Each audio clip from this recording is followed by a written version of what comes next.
Not every day we speak to someone from an active war zone. Iran launching a massive aerial attack. Iran-Israel war, we have not seen only DDoS attack. Those data breaches are what actually causes the disruption in the market. They infiltrated those industries and those specific organizations. They lived there for a amount of time. They leaked a lot of data. I'm talking terabytes of data. They exfiltrated them and they waited. And then they popped out like 6 months or 8 months later, publishing it via Telegram. Because it's not about the data that's been stolen. It's about the actual, propaganda that's being done by it. Its actual reputation that is being lost for those organizations. What they did is exfiltrate some data and then used it to put pressure on those organizations. They didn't ask for money. They didn't ask for ransom. They just posted it just for the sake of it and cause as much havoc as possible. So in the next 6 months, you can definitely see higher sophisticated attacks being done by AI. Attacks are going to become more advanced. The attack surface is going to be much larger. For me, as I see it, it's about, like I said, defining exactly what... I'm sorry, I will probably need to go to a shelter in a few minutes. Let's pause on this question. And I'll pop back once I go up again. Okay. Yeah. That's fine. Yeah, safety first, man. Yeah. Sorry, guys. Yeah. Hello, everyone. Welcome to the Full Metal Packet. As we record this today, Iran has launched another round of missile strikes on Israel. While the physical attacks are making headlines, a quieter cyber conflict is happening in parallel. Groups tied to Iran, like the Handala group, are focusing on disruption rather than ransom, wiping systems at medical tech companies like Stryker, leaking emails of high-profile government officials like Kash Patel, for example, in the last few days. Attackers can adopt the latest tools immediately, while with no ethics boards or compliance delays of any kind. Defenders, on the other hand, are going through meetings where they discuss the latest tools instead of just implementing them. So the real question is, when the goal is disruption and pressure rather than just money, what should security leaders actually prioritize? So today, we're joined by Matan Eli Matalon, who's a co-founder and CPO at a mysterious stealth startup. Matan previously served as a CISO at OP Innovate, where he personally led reverse engineering analysis of the Handala's malware and a bunch of other interesting stuff that we're going to get into. Matan, welcome to the podcast. Thank you. Thank you so much for having me. It's great being here. Yeah, so we'll just dive straight in. So just in terms of, most people still see cyber as a separate thing from real world conflict. But right now, in Israel/Iran situation, what are you seeing that enterprise defenders are often missing? Yeah, so it's pretty interesting, honestly. You're seeing cyber activity much more closely tied, to real world events, not just isolated incidents. And it's not only right now in the Iran, Israel conflict. It's been like that for a few years right now, even since, the Ukraine-Russian war started. You see hacking groups starting taking advantage of the conflict and trying to actually disrupt markets, full market. It's not just, trying to get the financial side out of it. It's not just about getting, data. It's about disruption. It's about causing havoc and actually affecting each side of the war in that way. People usually think that these kind of attacks come to be very sophisticated.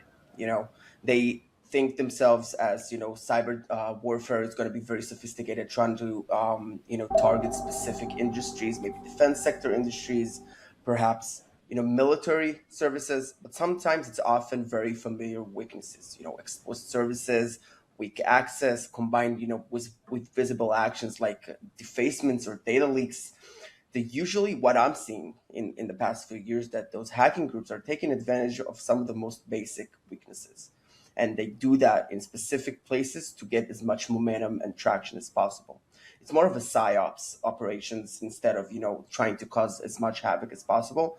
It's about the psychological aspects of it and more of the propaganda that's coming out of it. Mm-hmm. But I guess when the attacker is not directly financially motivated, where we crypto locked all your data, give us money to get it back, and when there's, I guess, what's the word? Not psychologically motivated, but ideologically motivated. Where when money is not the ultimate objective of the attack, how should defenders treat this differently, if at all? Yeah. So, what you say mattered because most organizations are still thinking in terms of cybercrime, data breaches, ransomware, things like that. But when the goal shifts to disruption or pressure, the question changes. It's no longer how severe is this vulnerability, it's what actually happens if the system fails. And that's where I think a lot of teams are still misaligned because if you misunderstand the goal, you end up prioritizing the wrong things, focusing on what looks critical instead of what actually creates impact. So for me personally, security only works when it's tied to real business impact, not just findings. Mm-hmm. Yeah, I think there's something to be said about, it's kind of more like maybe disruption or DDoS attacks, right? So DDoS attacks or ransomwares do create disruption when you have like data breaches. Usually you have time, right? Like you're dealing with this internally before it becomes public. Sometimes your customers don't even know yet, or maybe there's no disruption to them yet, and you need to figure out how to patch this, how to fix it, and review customer impact and all that. And here it kind of flips the script on its head, and you say, well, you're going to have customer impact immediately because the attacker's goal is to disrupt everything. So we have to kind of view it more kind of like how we approach DDoS attacks and like abusive things on the internet versus, data breaches. Is that the right way to put it? I'll even take it and raise it because, in the Iran-Israel war, we have not seen only DDoS attacks. Those data breaches are what actually causes that disruption in the market because what they usually did is that they infiltrated those industries and those specific organizations. They lived there for a amount of time. They leaked a lot of data. I'm talking terabytes of data.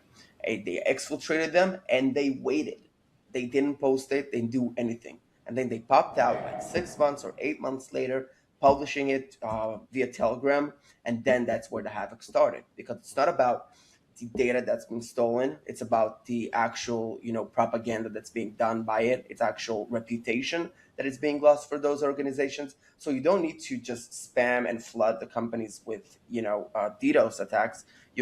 What they did is exfiltrate some data and then used it to put pressure on those organizations. They didn't ask for money. They didn't ask for ransom. They just posted it just for the sake of it and caused as much havoc as possible. Yeah, I think something similar happened to Mexico recently, if I recall correctly. There's some reports about like AI being used to do an attack against the Mexican government, and they exfiltrated tons and tons of data and posted it online as well, I think. Yeah. So for example, let's maybe talk about Handala for a bit. It's a good example for those kind of operations, like you mentioned before, Igor, that I had the privilege to respond and lead a lot of incident responses that are related to Handala specifically. And also I've had the privilege to run research on them and kind of reverse engineer the entire attack framework at that time. And, it's one thing that it's very caught my eye when they did it, and they're still doing it, is the propaganda. You don't see a lot of groups that are putting that much effort. A lot of the groups are either staying silent or either using that specific propaganda tool in order to put more pressure on the organization and get them to pay faster. But what I'm seeing with Handala, usually it's that PsyOps is the whole deal. Usually when I was going into and respond to those attacks that they were doing, I saw nothing special, honestly. I saw basic infiltration techniques, basic credential abuse, basic, just taking advantage of the weak links in the market and trying to infiltrate those specifically and not trying to actually go for the big fish, but, quantity is over quality. That's what I would say. But, when doing this over time and getting as much, traction and companies as possible, then eventually, you think it's much bigger than it is. And you think of them as such a complicated and complex group. But eventually, when you look at the actual techniques that they've been using, they're using pretty basic stuff. But that's where the propaganda takes place. And when you make, so much noise, then people usually think that you all that. So would you agree? Like no, I guess you sort of mentioned this, but I just want to bring this back into the modern reality. But since you mentioned most of these attacks are not very sophisticated, and it's for the most part it's like, okay, there was no MFA and a single credential compromise ends up owning the whole system, or some good old fashioned spear phishing campaign where someone clicks a link and then that serves as a starting point of an attack, or leaks some kind of information when they're responding to someone who they thought was someone else, for example. Would you agree that that's still kind of like the basis for most of these attacks involving Handala and other like-minded groups, or are you currently seeing like more sophistication, especially the ones that are leveraging the modern AI tools? That's a great point, because what I'm seeing is that everything is advancing technology wise. AI is getting into the picture, and I think there's a bit of a misconception that AI has to make attackers dramatically more sophisticated. And what I'm actually seeing, that it's only removing the friction. Things used to require time or some level of expertise.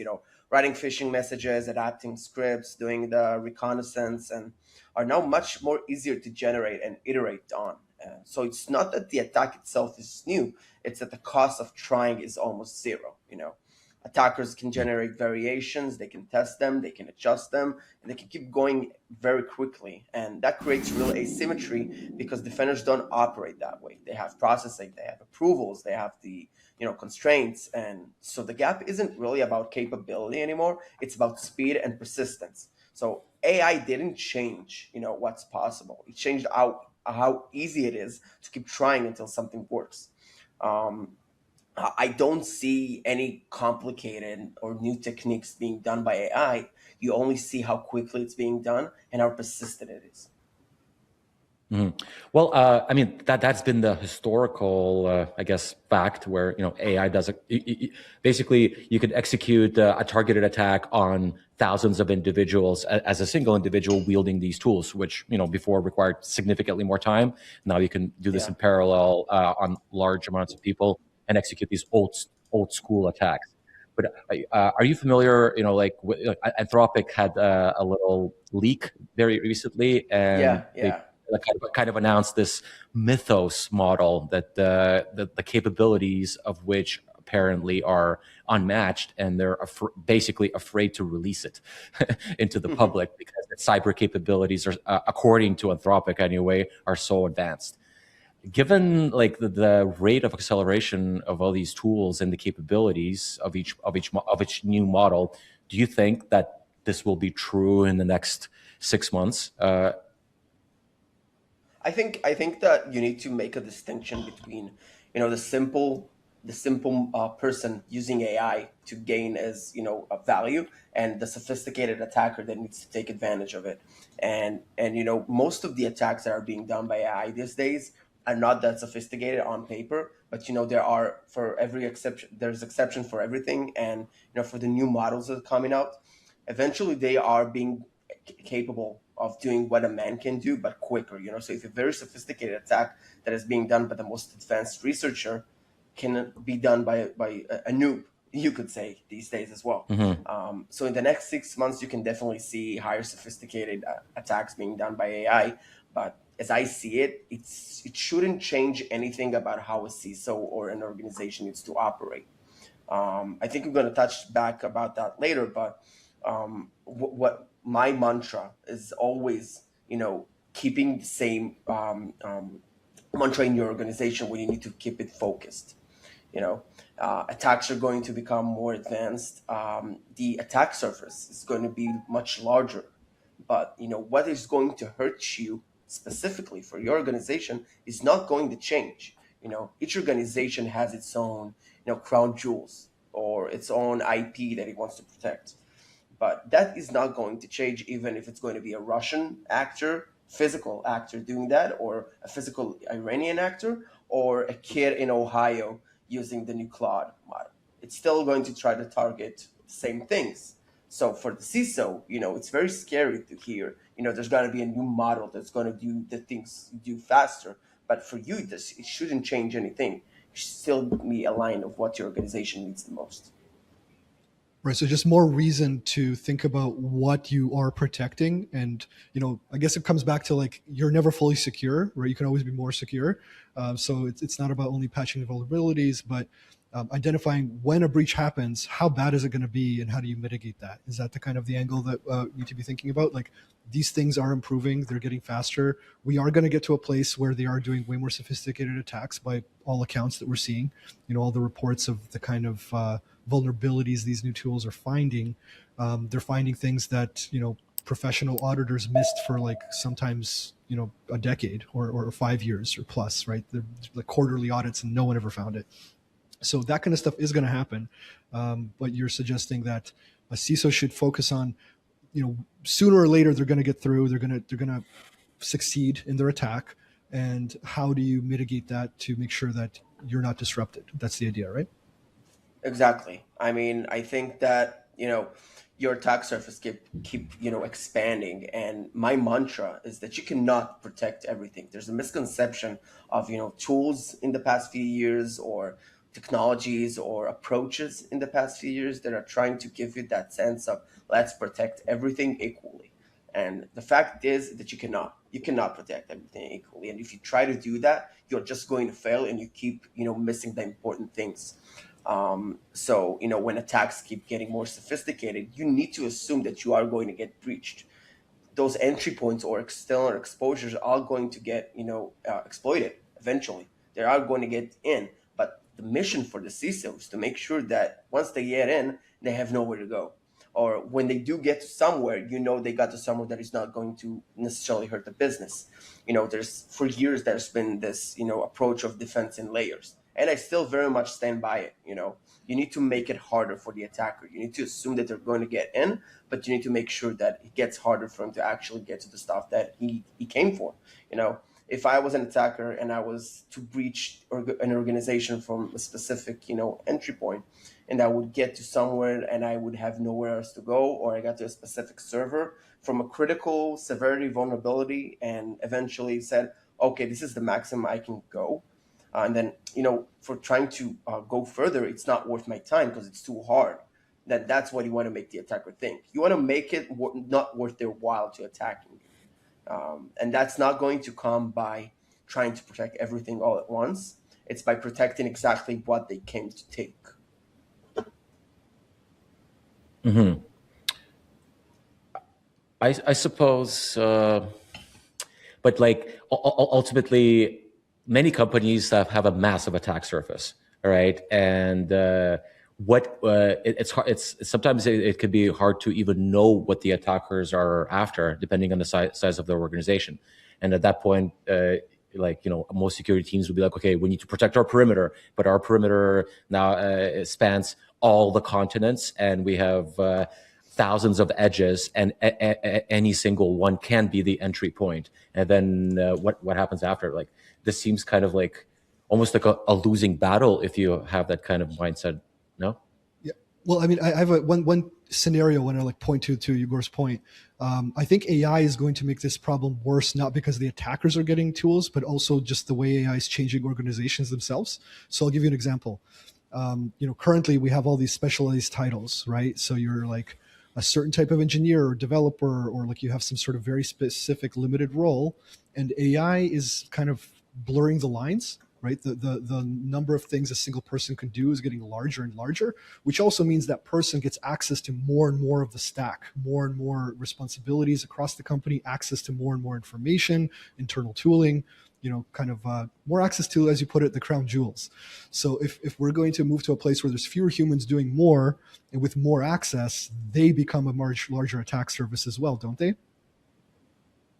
So Yeah, how do we for sure. how do we navigate that, right? Like the thing that kind of covers your point, right? Like, it's not like, how do we? Okay, you find the crown jewels, like a certain data set for customers, a particular service that's critical, like for a medical company or something like that, right? If AI is going to be blurring the lines and kind of undoing this like separation of concern or layers that are pre-built, these like kind of lock doors between your compartments within the organization, like don't you think AI is going to be breaking down some of those at the same time where we need to be bringing them up because of the attackers? I think it's a separate thing about talking about your AI systems instead of talking about the, let's say, infrastructure of the company, because once we move further, AI is going to be part of the infrastructure. But currently, as I see it, it's more of a business question instead of a technical question. A CISO is a business a function in the company, and he needs to bridge the technical part and also the business aspects of the organization.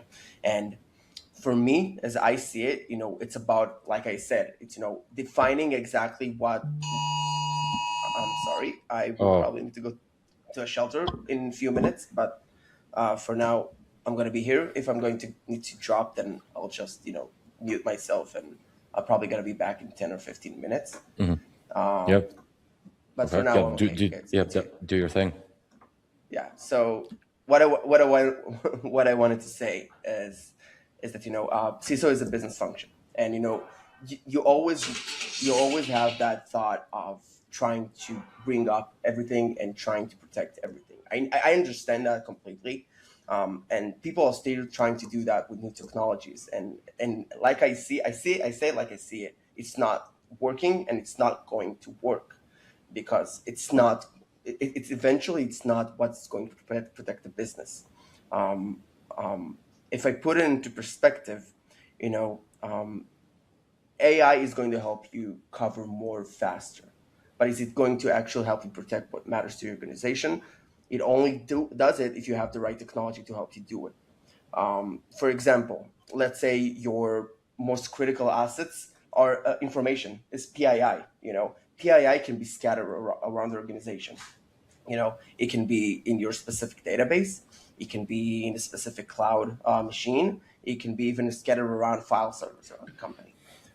And for you having a lot of weaknesses externally, eventually there's a lot of ways for an attacker to get them. If you try to protect everything, then you're probably going to miss a few of those.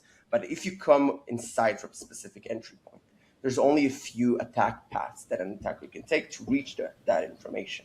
And if you're able to focus yourself to those specific ways of an attacker can actually reach that information, you can only close what actually matters, and you didn't have to close everything that didn't, if that makes sense. Okay. I guess I want to kind of come back to just the AI tools themselves. The tools are getting better, and as we kind of briefly alluded to, once a new tool is available, it's a new version of the model comes out. When Mythos drops in a few months, whatever that happens, the attackers are going to be using this tool day one. As soon as it's available, they're going to go and unleash it on all the targets that they already had in their back pocket. They're going to say, "Hey, let's see what this thing can do," right? Especially when it's paired with these like automated penetration testing tools that are popping up almost every week. And when they're powered by a more sophisticated model, it will find new things, right?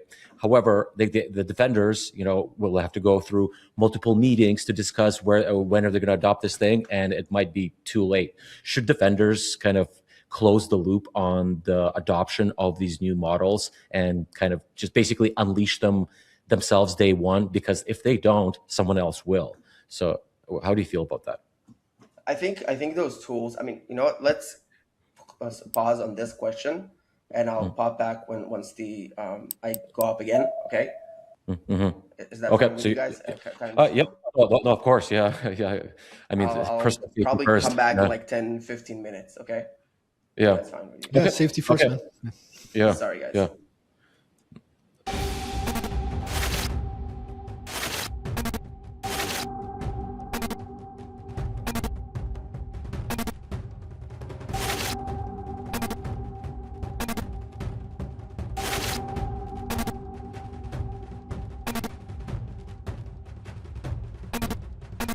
I guess let's kind of like pick up where we sort of left off, which we were talking about attackers and defenders. The attackers using any tool that just releases defenders have to go through a bunch of loopholes, and the protection of what someone mentioned was as crown jewels, and defining what those crown jewels are, because ultimately you cannot protect everything equally, so you have to pick your battles.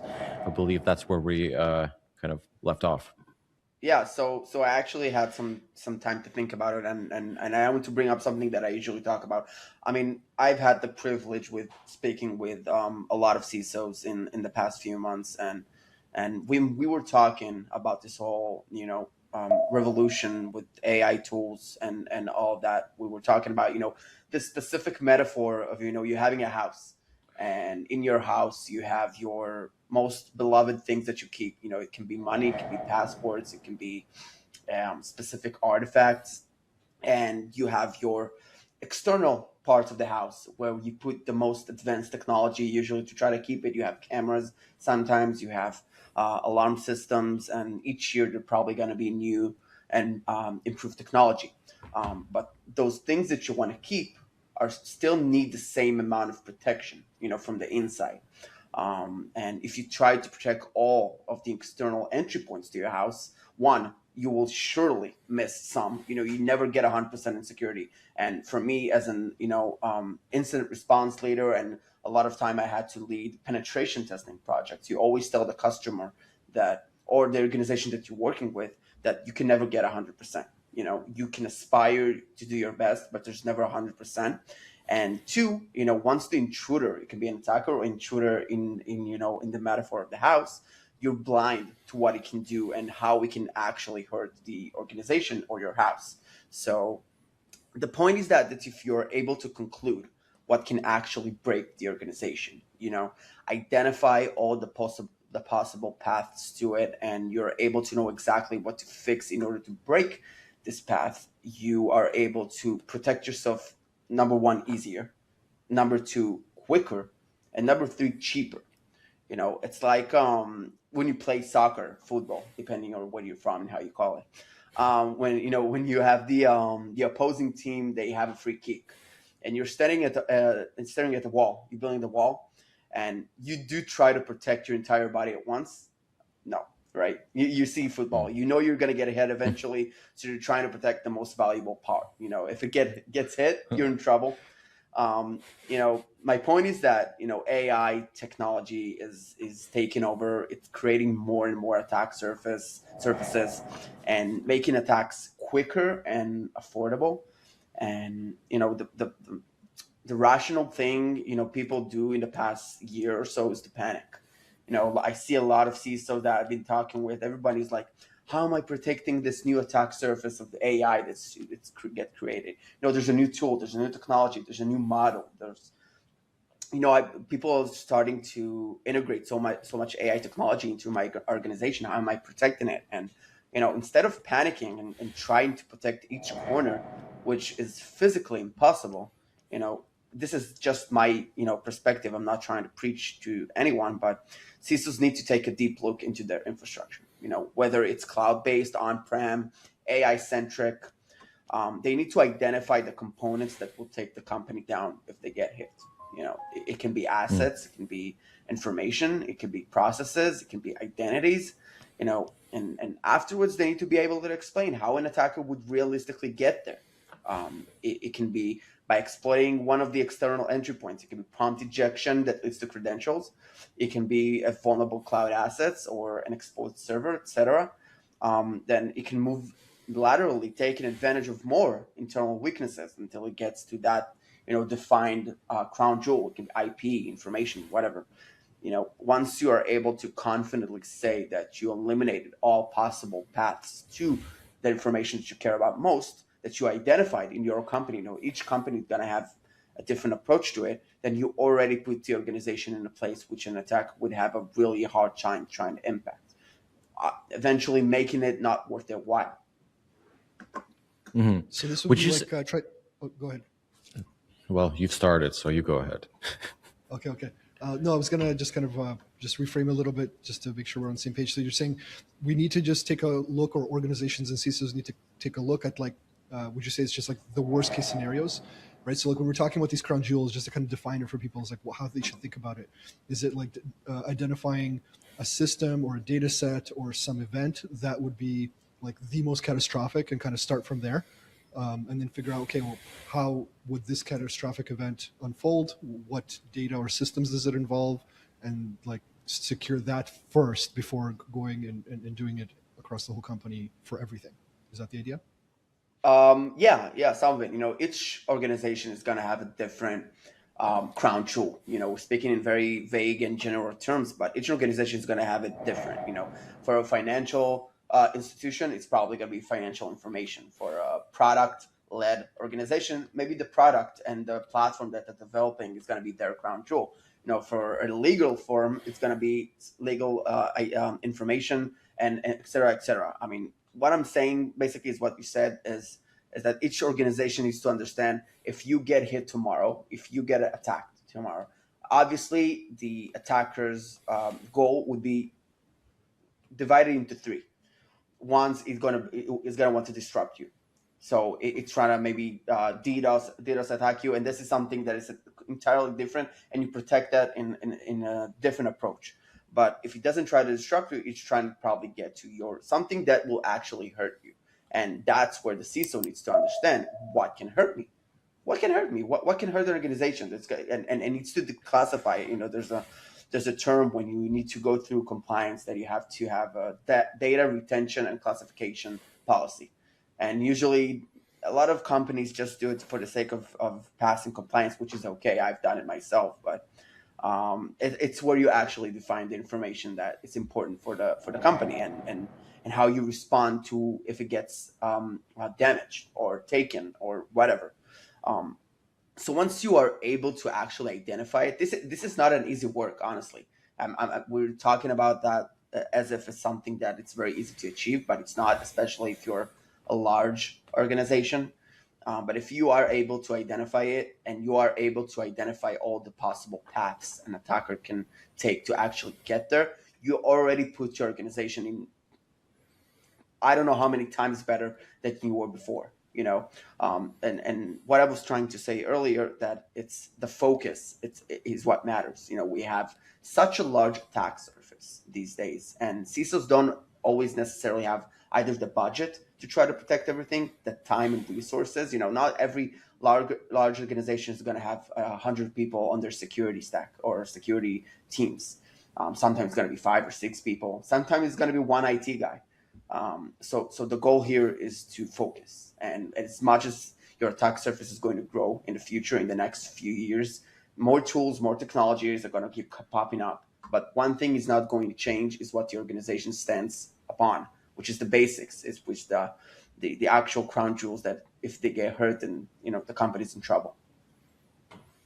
Would you say that the attack surface is obviously growing, and I would say back in the old days, there, your quote unquote crown jewels could be, here's our database, it contains some data, or here's our file server, it contains some very sensitive files.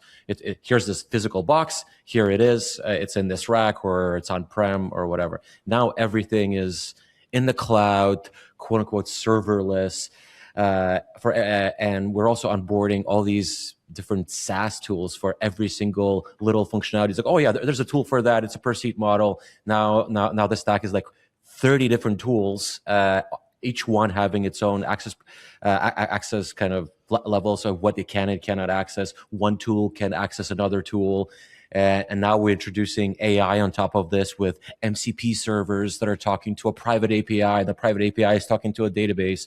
So even your crown jewels might be secure, but through all these tools that are chained together, every single person might have effectively write access to the primary database, where that should definitely not be allowed. And a compromise of any employee's machine could result in a total disaster. How do you reasonably defend how do you operate in an environment like this, where it's very, very difficult to map all these data flows? Seems like a losing battle, basically. That's a great question. It's when you speak and you talk about it, it already sounds like a headache, right? Because it keeps on evolving. And you said MCPs are not going to be relevant in like a few months already. People that implemented MCPs into their organization are going to have a tough time, because they need to implement something new in a few months. So it's very hard to panic and think about, oh, I'm not keeping up. And I feel for CISOs that are, probably 10, 15, 20 years in the business and are currently facing these new challenges that are so inherently different than what we used to do in the past few years. Then I think my best advice is to try to understand everything that's being integrated into the organization. It's very easy to implement AI these days, but that's why you need to be a very, I wouldn't say strict, I would say observant CISO that is trying to understand what exactly is being implemented. There are pretty new tools these days that can pretty easily map your AI infrastructure, if it's tools or, what the companies, the employees are using, if someone is implementing specific agents to help them try to do their work easier, or it's a specific tool. I think you need to increase visibility on what you're implementing. And by that, you need to start eliminating what is not necessary. I can give from my personal experience that a few months ago, when I was consulting for a specific company, they had a specific AI. They founded a specific AI guild for the company. They were trying to kind of have this committee inside the company where they will always discuss there about new AI technologies that can be integrated inside the company to make the company work better, which is very much welcome. This is a great way to have the CISO integrated inside the entire functions of the company and trying to understand, what people want to integrate. You can gain so much more control over it. What do you think about that? Yeah, no, we're actually kind of going. We actually have something similar internally here. It's not just it's a Slack channel where we talk about these specific topics, but it's like when you like there's a new cool AI tool just dropping every single day, and then you look at it like, oh wow, this is very interesting. If we gave it access to these and these things, this would be an incredible time saver. We can accelerate doing all these things. On the surface, it seems amazing, but then you're like, oh, but if I give it access to these things, and given the nature of LLMs, which are not deterministic, and they can hallucinate, there is an element of randomness. The same input can have vastly different output, and that output can call a tool that can do some very serious damage to your infrastructure if you implement it, poorly or give it too many permissions. So it's always kind of this like balancing act of like, oh wow, so cool, but oh shit, we can totally get screwed if this thing does something that it's not supposed to, which it totally can at any given moment. Yeah. I mean, you can, as a CISO, you can always be, the bad guy, which I don't support, just saying no to everything. There's these kind of CISOs. But, as technologies adapt, you have to be able to be a business enabler and not, stop your business from actually growing and advancing. But at the same time, you need to be able to be in a conversation. If you're not having a conversation about what the business needs are, opposed to your security needs, then no one is getting anywhere, and then people are just going to insert shadow AI, technologies, and you're just not going to be aware of that. So it's the best to have an active conversation around that. It's always the best. I think another guest that we spoke to kind of framed it like CISOs and IT departments and companies are the department of no. There's like a common conception that they're like, just say no to everything. And it's like a refreshing to hear from you that you're previous CISO and don't share that, because I think that's important. Like you said, to enable the business, be aware, but don't just reject everything. And it comes from just, I guess, fear, right? If you're afraid of all these new tools, you don't know how to secure them yet, it's going to keep you up at night if your job is to secure the business, right? So, and that's kind of, I think it takes a lot of courage to say yes to things, even though you might pay for it later. Yeah. I mean, I've had the privilege to working in a lot of organizations that I've had direct work with IT teams, with development team, DevOps, a lot of them. And I really had the privilege to kind of experience what their needs are and their hardships during day to day. And, a good CISO, in my perspective, is one that definitely enables the business. And, it's very easy to say no, because I understand CISO, they'd say no. Accountability is very hard on the CISOs. They are accountable for breaches. If something goes wrong, since my first day in security in general, I've always been told there's no fame in this role. Nobody gives you a golden shiny star for doing your job. They always come to you when things go wrong. So it's very easy to be very stressed and trying to say everything, to say no to everything, just for the sake of I'm protecting my own ass. Pardon my French. It's a very high degree to actually being able to say yes, but I've had a really cool CISO, kind of one of my mentors that I've had the chance to talk to a lot of times, that he always told me to always say yes, but it's not no, it's a yes, but it's trust, but verify. It's always to allow your company to grow and to do better things, but it's always making sure it's being done the right way. It's a harder job for sure, instead of just saying no, but it's much more rewarding for you and the organization that you're working in. And if we kind of look towards the future, would you say that saying no outright to implementing such tools, or even being open to the discussion, will be an existential crisis for many companies, because especially in highly competitive markets, if all your competitors are using these quote unquote semi-dangerous tools and you are not, because you value security, quote unquote, isn't that kind of ultimately you will not be able to compete with those who are using those tools, and you will have nothing to protect because you will be out of business? Yeah. Would you agree with that, or no? I agree with that in some way, shape, or form. It really depends on the industry you're in. Some industries are still pretty much legacy and probably have a longer time to actually adapt to these new technologies. Probably, financial institutions, bankings, they're probably going to have take longer to actually adapt these new technologies. But those startups and cyber startups in specifically, they're going crazy right now with all the technology, and what you were able to develop 2 years ago, you can do it right now in a month. So definitely you need to find a way to integrate new technologies, but also making sure it's being done right. So for the CISO's sake, it's a harder job because you need to educate yourself more. I'm finding myself reading a lot. I always have the basics of what I learned, but as a good CISO, you still need to keep reading and keep knowing about new technologies, not necessarily if it's even your specific expertise, about new development tools or coding tools or anything that your employees might be using. If you know them better and their weaknesses, then you can be able to actually have a conversation about that. Yeah, I think that's good advice.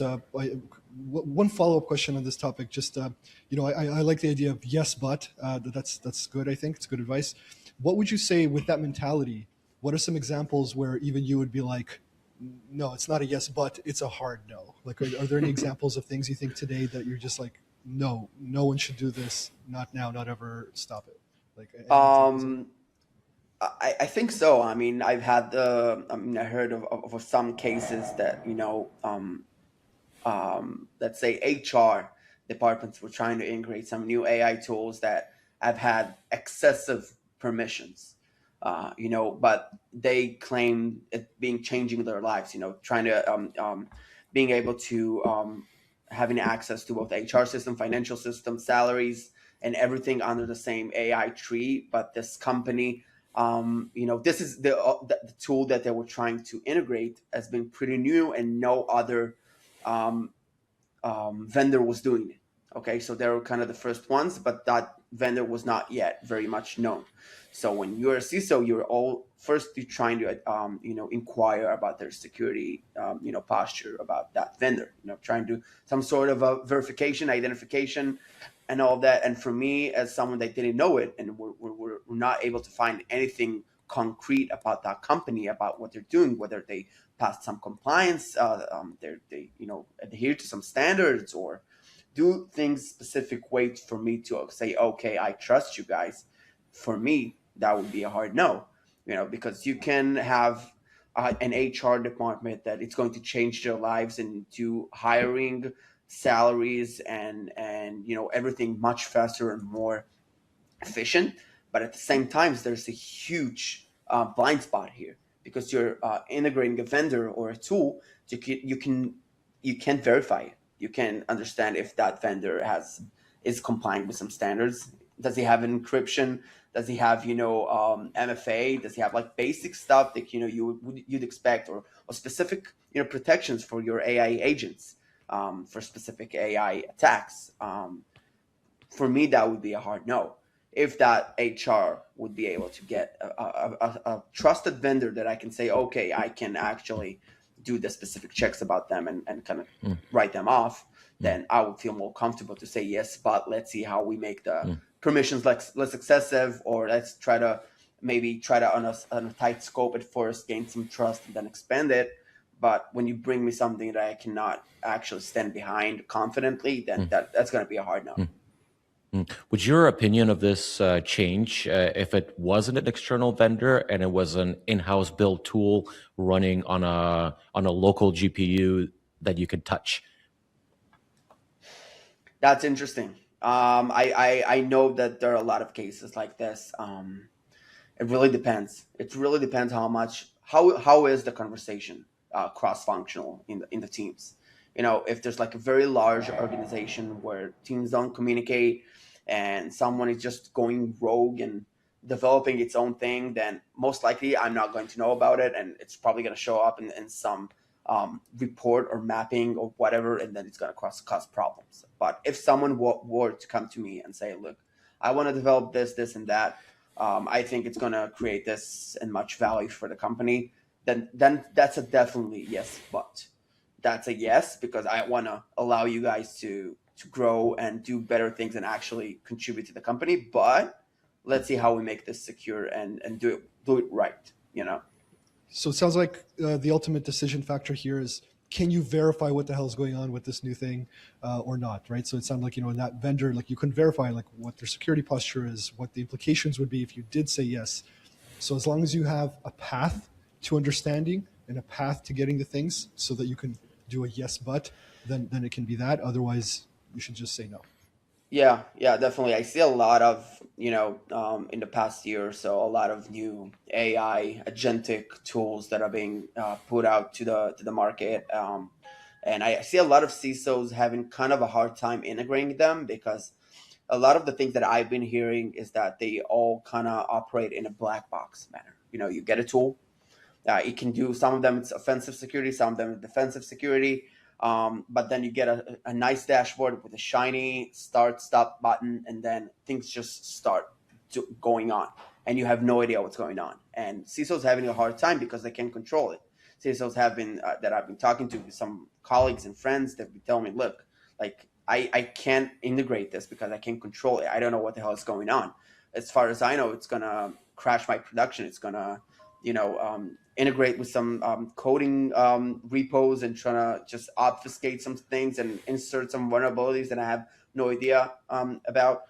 So I think it's one of the misconceptions around Agentic AI right now is that you have to be able to control it or at least get some sort of transparency about what's going on, right? I think it's relevant to all AI tools these days. Well, I mean, the best way to control a tool is to build it yourself. And then you understand how it functions perfectly and you're operating it yourself. You don't have to trust a third party. And I would argue, before that, you're not going to do this for everything. And that's why SaaS even exists. It's like, oh, yeah, well, someone already did the work, so I'll just trust them because they've been at this for years. But that's no longer the case for many things. Obviously, you're not going to rebuild every single thing. But many things you could rebuild in-house in very short amount of time. And then you will have that perfect understanding, and arguably you're going to trust more because you can see the source code. It's right here. It's running on this box that is on-prem or in your environment, not someone else's. There's no trust me, bro. Here's our ISO certification that proves everything is great. And yeah, how do you feel about that? Yeah, I mean, I think there are a few things. There are a lot of things that you can develop in house using AI these days. You definitely see it. Every I think each and every one of us is actually doing it themselves right now. So there are some things, but I think a lot of the more complicated things are still going to get turned outsourced, because there's some level of expertise. I'm not going to trash development teams that are trying to develop AI tools on their own, but some of them, a lot of the times when I had the chance to work with them, they are very goal driven. They want to make it work, and it's always been like that. That conflict between security and engineering. That engineering just want to make it work, and then security has to come in and say no, it has to work securely. So I think it's going to be the same conflict when developing new AI tools.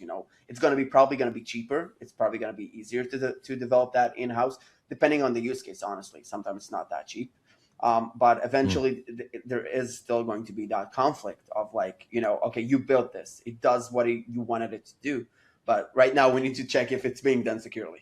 It's always that shift left again. Like when you're developing a system, then you had to do this or whole SCA SAST technologies that came that security had to push in the throats of engineering teams to actually make sure the code is secure. And now their vibe coding is coming in, and then security saying, okay, now we need to integrate this, and then you're going to build AI agents and AI tools inside the organization, and it's going to be cheaper. But then again, security has to come in and kind of create this conversation around that.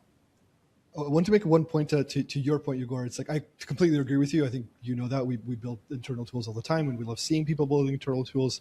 But as a counterpoint as well, yes, it gives you that control and the observability and all that stuff. But observability is kind of, there's like a nuance there, right? So it's like you can see, well, here are the packages that it's using. Here's the code. Here's what it's doing. You can audit it. But there's stuff that's going on now that just like recently that's happening more and more. Have you heard of slop squatting? Have you heard the term slop squatting? It's basically, I actually know. So what's happening is when you're doing agentic coding, the models are hallucinating package names, like I think like something like 10 to 20% of the time. So what people are starting to do is starting to take up those like kind of typoed slop hallucinated names and put copies of the original one with malware in it. Right. So if you hallucinated an SQLite library, right, or some SQL library, and so you see what are the hallucinations that happen when you ask it to do it 100 times, and then you go and you actually publish those like typoed or hallucinated packages, but you put malware in them. So it's like it looks legitimate, like it's like, oh cool, like it imported this package and it looks visually almost like the same, except it's like from a slightly like it's a slightly different fork or something. And it has malware in it. You can't even tell unless you go and like audit it. And like there's a whole security layer needs to be added on top, because like a human probably won't catch it like most of the time when it's just hallucinates in a different package, but it works, right? When it hallucinates and it's like not found and it can't work, that's one thing. But if it's actually imported and it's running, you're like, job done, let's go. But you just injected malware into your code. Yeah, wow. This is a brand new thing. This is just like brand new. It just like people are starting to notice it just this week. Yeah. I mean, wow. That's actually, I'm definitely writing that down. I want to read more about that. I'm pretty sure my CTO is already on it. Yeah, definitely. I mean, that's one weakness of developing in-house. You have some sort of capabilities that you're not going to be aware of, and actually protecting those might cost you more instead of just going outsourced to a company. That's their expertise. Well, they might be doing the same thing. They might get slop squatted too, right? So perhaps it's like a brand new attack vector. Yeah, but they're probably going to be more aware because that's their livelihood and it's their project. Yeah. I mean, there are solutions to this, and we are seeing them. They basically sandbox everything. All development happens now in a sandbox. All these LLMs live in there, and everything is cross-referenced and double-checked by other models. It does not guarantee that you're not going to get owned, but it could significantly reduce the chance of that. Yeah, definitely. There's different approaches for everything. Yeah, I guess maybe kind of like switch gears a little bit. I think we've been lingering around this topic for quite a while. Maybe go back a little bit in terms of any kind of like going back into your historical, I guess, activity at I believe OP Innovate, anything that happened before that, where there would be some kind of I would say some kind of an incident that you were a part of, and where you've maybe it's not even an incident that actually fully occurred, and it was caught early, and where you realized, hey, we got lucky here, because if this other thing were to occur, we would be completely owned, and we literally just got lucky. Was there like an event like that you can maybe talk about, or anything that's similar? Yeah, I mean, there is a specific event. I'm obviously going to keep it NDA safe. It happened probably a year or two ago. I was responding to a specific incident, one of client that were a part of an Iranian hacking group called Cyber They exfiltrated a lot of data regarding that company, and then they called us. They were saying, okay, we got breached. There's a certain amount of information came out. It's in the Telegram channel. Let no find what the hell is going on. So we were spending a lot of time trying to figure out this a whole lot of issues. There are logging issues that they didn't log, configuration issues that probably led to this incident. And once we actually found the root cause, of them being able to get to a specific file server, we found out that this file server was holding some sensitive information, but the thing is that it was open to the rest of the more sensitive server environment, network-wise, and they didn't go there. So they got to that specific file server. They exfiltrated the data out because they found data. They're happy. They're just going to use it for propaganda. They didn't really care about the information itself, but they kind of stopped there. And when we're kind of looking into it, we see, okay, there's openings to literally everywhere inside the sensitive segment, but they kind of stayed there and they found their crown jewels that they were coming after, and it was just enough for them. So that feeling of like telling them, okay, guys, you got lucky. That could have been much worse. Even worse than getting a few gigabytes of data coming out in Telegram channel and kind of being broadcasted to the entire world, but more likely that it could have ended in probably bankruptcy, So would you attribute this to just sloppy attackers kind of not knowing what they're doing and getting lucky in the first place to even breach the first layer? Or what do you attribute this to? That's exactly what I've been. I'm still saying that about those Iranian hacking groups. I'm sorry if I'm throwing shade about those. They definitely have their own way of doing things, but it's just exactly what they're trying to do. They're not going for quality targets. They're going for quantity. What that gives them is as a weapon for propaganda and message distribution. It's something that I've definitely noticed amongst a lot of those groups that, like I've said before, the sophistication is not necessarily high, but it's not that they're not a sophisticated group. It's just that they're doing things a very smart way in order to get as much victims in their hands and in as much little effort as possible. When you're going to a specific company that has specific services and it has a specific reputation to it, but you realize when you look at it from the outside that it's very easy to breach, and then you breach it, and then you see a specific file server that contains some information that for you as a hacker, they're trying to get as much victims as possible at a very short amount of time. Let's say a specific war that's going on, then for you, you don't need to go much further. Why do you need to get that much? You already got to specific information that can cause a lot of damage to that specific company. Why bother and try to stay in there, or maybe try to dig in some more? If you're trying to hurt, let's say 100 companies, and you have a very specific time frame that you need to adhere to, then you got to that specific information, you got it out, you can communicate it outside, it's over. You don't need to dig in deeper. So that's something that I've witnessed a lot in this specific war, and even the last 3 years since October 7th is that it's more about the quantity instead of the quality. Mm-hmm. And I guess within this kind of I guess school of thought, what changes when the attacker's goal is not payout, but rather disruption or some kind of strategic damage? Like as an example, a company might think like, hey, well, whatever, here's this data set or whatever that might be. If this were stolen, it's not that big of a deal. It would suck, but like it's not the end of the world. But if this data was deleted completely, and you for some reason had no backups, or your backups were also deleted, now that becomes a massive problem. How does that mindset change within this kind of reality, especially when there's state-sponsored actors involved? Can you repeat the question and maybe rephrase it a little bit? You kind of broke off a little bit. No, let me say this again, in a different way, I guess. Okay. What changes when you have some kind of a data set that is that lives inside of a company?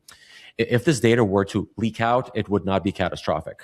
And therefore, it's like, hey, we have your data, and we're going to leak it out, so pay us money. That is not on the table, and that's not what the attackers want to do. Their objective is to delete this data so you don't have it, and leaking of it is not relevant. What changes when these kind of dynamics are at play, especially when there are state-sponsored actors involved?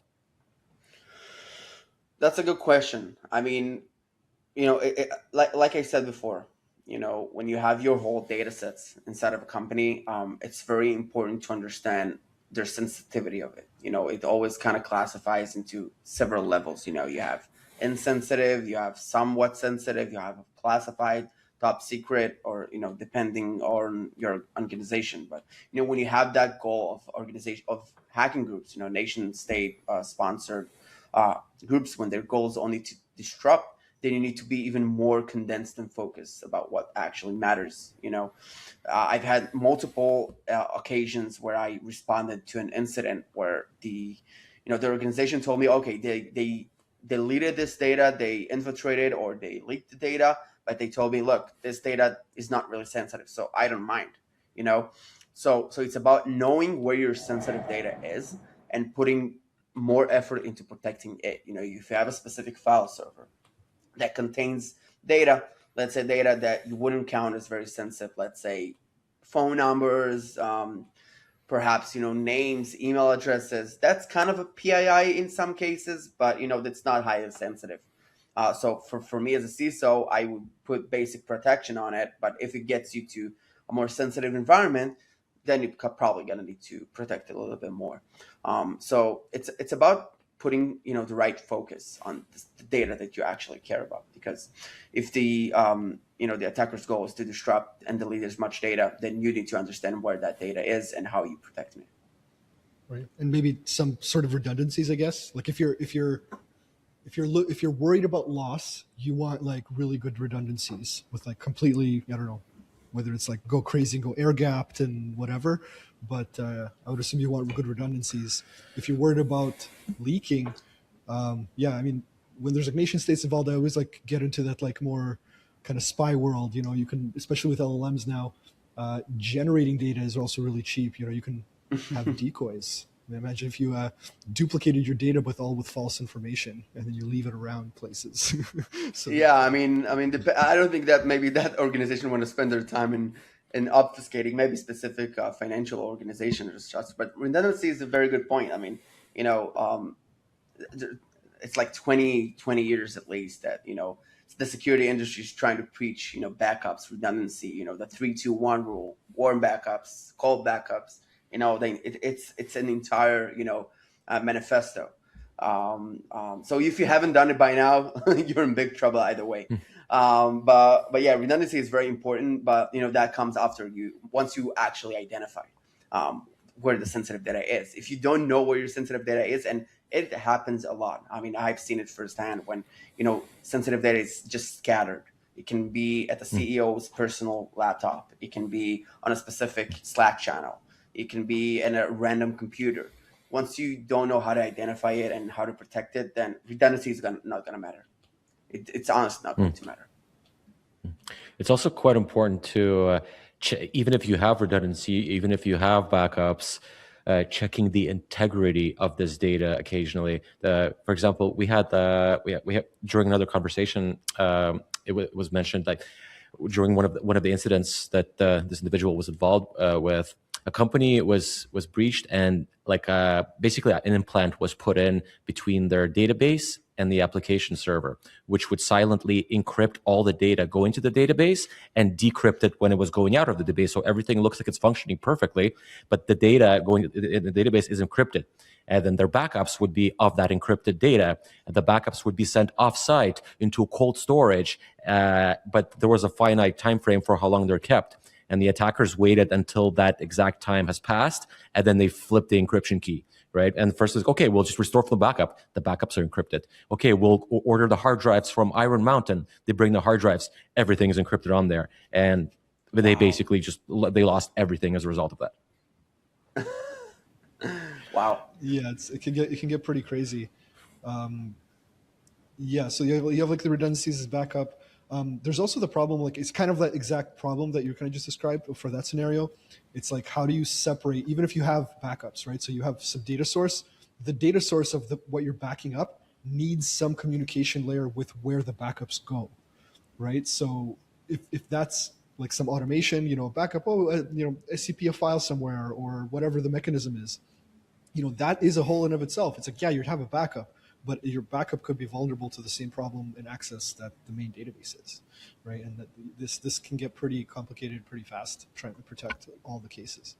Yeah. I mean, I think one thing I'm also seeing, I'm looking at operational levels. Is, people are backing up and doing the right backups, but the time frames between each backup is probably going to be very long. I mean, I've had a lot of cases that, organizations got hit by some sort of a ransomware, and then you're going to try and restore from backup. And one thing, it's going to take a lot of time, but the second, they're probably going to figure out that they're backing up only, I think, once a week or maybe once 2 weeks in some cases. And when it's coming back, you say, oh, wow, I'm just 2 weeks behind. I've lost so much money. So, it's either, actually, keeping your backups intact, but it's also like, the time frames and actual retention. That's how often do you actually do the backups? That it's very important. Mm-hmm. Alrighty. I guess, Alex, do you have anything that you wanted to bring up before we kind of start wrapping up? No, I think I just like, usually we like to ask at the end of the kind of the session here, just, if a viewer kind of forgot everything we just talked about and nothing kind of got absorbed, what's like the last takeaway that you think that is like, forget everything else, this is what you need to know, this is the important thing that you need to do in this? I mean, I'm not a security guru. I can just provide my input and perspective, but it's, for me, it still is and still will be 3 steps as I used to take. Is one is define failure for your company. How does a failure look in your company? What happens when everything breaks down?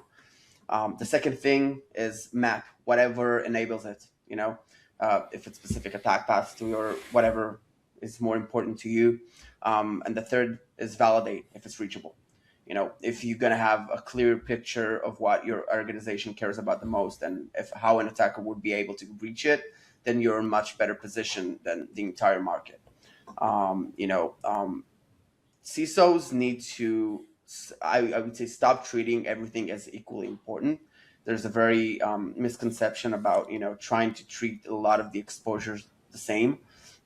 And my point of view is just trying to, when everything gets bigger and gets scarier and gets more automated, it's you need to look inside and understand exactly what can hurt you and treat that first.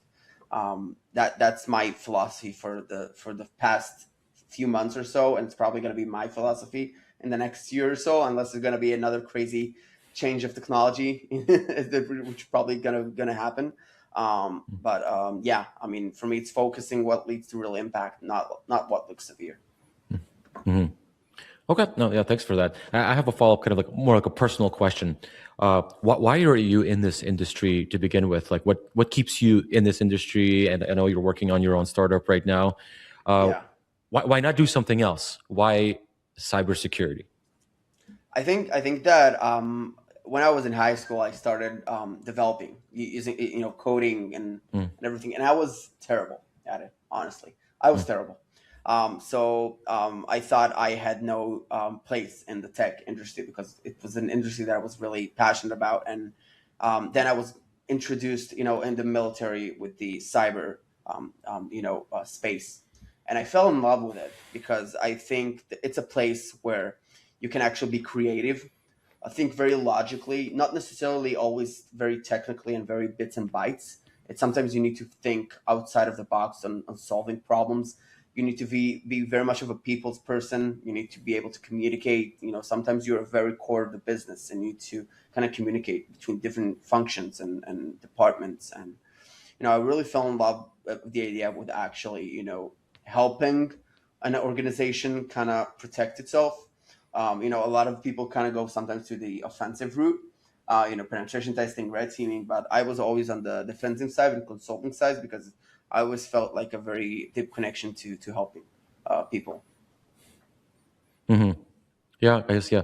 Offensive side sometimes pays more, especially if you're wearing a black hat. Yeah, So yeah. you really have to have I guess, a conscience to be on a defensive side, especially right now.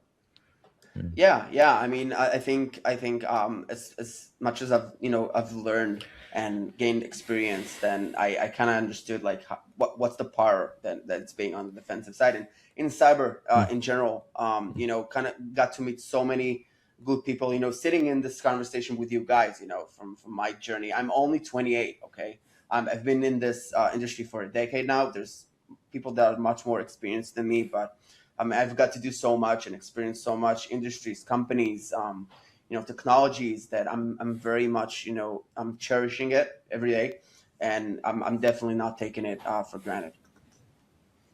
And I guess so. Where do you see this whole industry in, let's say, like 3 years? And just for context, 3 years ago, LLMs were virtually useless. They were like, okay, it's cute. It kind of talks like a human. That's very nice. And we are at a state right now where it's discovering 0 days in the Linux kernel that were around for literally decades. If we fast forward this exact amount of time, like where do you see this whole industry, and what does the cyber look like at that point? Do you have any kind of predictions?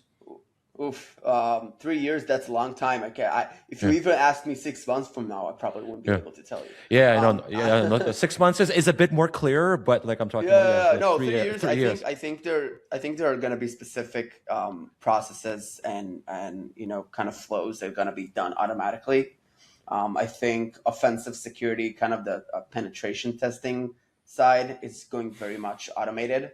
I see that SOC is very much going to be automated for that time. I still see that, one things that are not going to change is that the people that actually need to interpret and kind of make sense out of all of it.